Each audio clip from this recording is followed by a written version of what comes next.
Oda doesn't just design villains to be strong. He designs them to be psychologically broken in very specific ways. And once you see the pattern, every single thing they do starts making perfect sense. Today, we are looking at 5 One Piece villains and the one real psychological detail Oda embedded into each of them that most fans completely miss.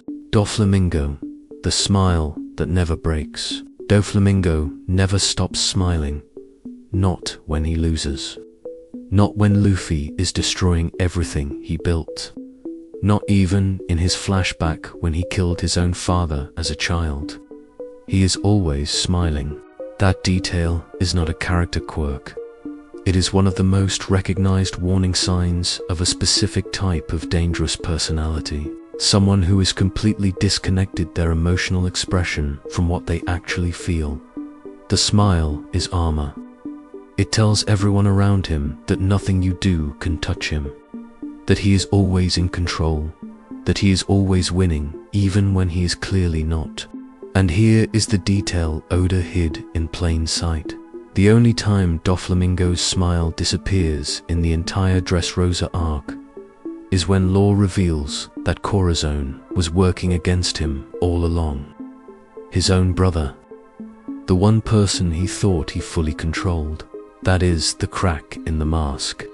And Oda saved it for the single most devastating moment possible. The smile was never confidence. It was a wall. And Law found the only brick that could pull it down. Big Mom, the child who never grew up. Big Mom is 68 years old, and she still throws tantrums like a 5-year-old when she does not get her favorite food. Most people think that is just comedy. It is not. Oda drew Big Mom as someone who emotionally never developed past early childhood, and the detail that confirms this is hidden in her backstory.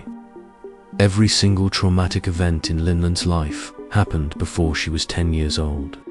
Abandoned by her parents, accidentally hurting everyone around her with no control over her own strength, losing Mother Carmel, the only person who ever showed her warmth. After that, her body kept growing, but her emotional development froze completely. That is why she rules Tatoland the way she does. It is not a kingdom. It is a child's fantasy of a world where nobody ever leaves. Everyone sits at the same table, and nobody is ever allowed to say no. Every single rule in Tatoland makes perfect sense the moment you see it through the eyes of an abandoned 5-year-old who just wants her family to stay. Big Mom is not a monster who acts like a child. She is a child who became a monster because nobody helped her when she needed it most. Crocodile, the man who gave up on his own dream.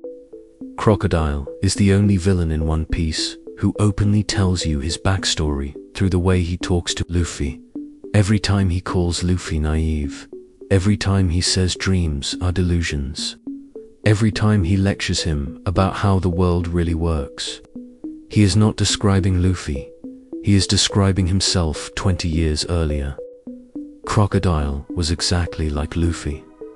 There is an old SBS where Oda confirms Crocodile was once a rookie who dreamed of becoming king of the pirates. He was passionate, ambitious, and completely certain he would reach the top. And then something broke him. Something on the Grand Line, almost certainly connected to Whitebeard, destroyed not just his confidence, but his entire belief that the dream was worth having.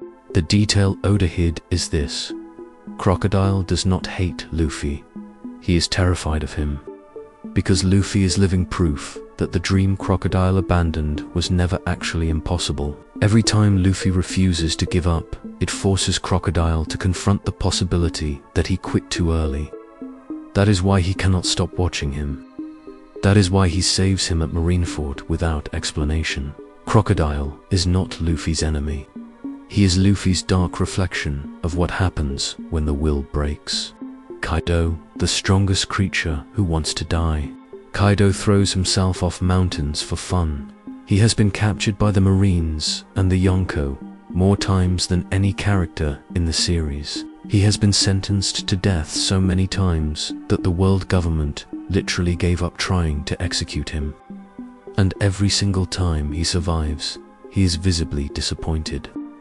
The detail most people miss is that Kaido's entire philosophy, his obsession with dying in a great battle, his drunken rampages, his fixation on creating an army of artificial Zoan users. It all only makes sense when you understand that Kaido considers his own immortality a curse, not a power. He does not want to rule the world. He wants to find something worth dying for, and he cannot find it anywhere. And here is the detail Oda planted in his design from the very beginning. Kaido is covered in scars.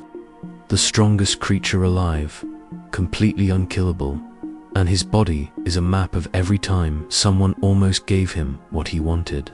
Each scar is a hope that did not work out. That is not the design of a conqueror. That is the design of someone who has been searching for something for a very long time and has never found it. Luffy defeating him is not just a power victory. It is the first time someone actually gave Kaido a real fight worth remembering, which might be the closest thing to peace a man like that can ever find. Blackbeard, the man who was never in a hurry. Blackbeard spent 22 years on Whitebeard's crew as the lowest ranking member. No promotion, no special treatment, no recognition, just waiting. And in those 22 years, not a single crewmate suspected anything. Not Ace, who hunted him specifically. Not Marco. Not Whitebeard himself. The detail Oda hid is in how Blackbeard is introduced. When we first see him on Drum Island, he is eating a ridiculous amount of food, laughing too loud, being completely over the top. He looks like a joke that is completely intentional. Blackbeard understood something that almost no character in One Piece understands. The easiest way to be invisible is to be the person nobody takes seriously. For 22 years he performed being harmless. He waited for one specific devil fruit. He murdered for it the moment it appeared and disappeared before anyone understood what had happened. Everything Blackbeard has done since then, impel down Marineford, building his crew from level 6 prisoners, stealing Whitebeard's fruit, has been executed with that same terrifying patience. Every other villain in One Piece chases power loudly. Blackbeard collects it quietly. And that detail, hidden in plain sight from his very first scene, is why he is the most dangerous person in the entire series. 5 villains, 5 details, hiding in plain sight. And every single one of them changes how you watch their scenes, once you know what you are looking for. That is what makes One Piece different from every other manga. Oda does not just write strong villains, he writes broken ones.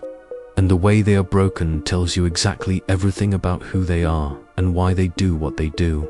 If this video made you see any of these villains differently, hit the like button and subscribe. We do this every week on One Piece Abyss. The details nobody talks about, the secrets hiding in the background, the foreshadowing Oda planted before most of us were even reading the manga. Next video is going to be even darker. See you there.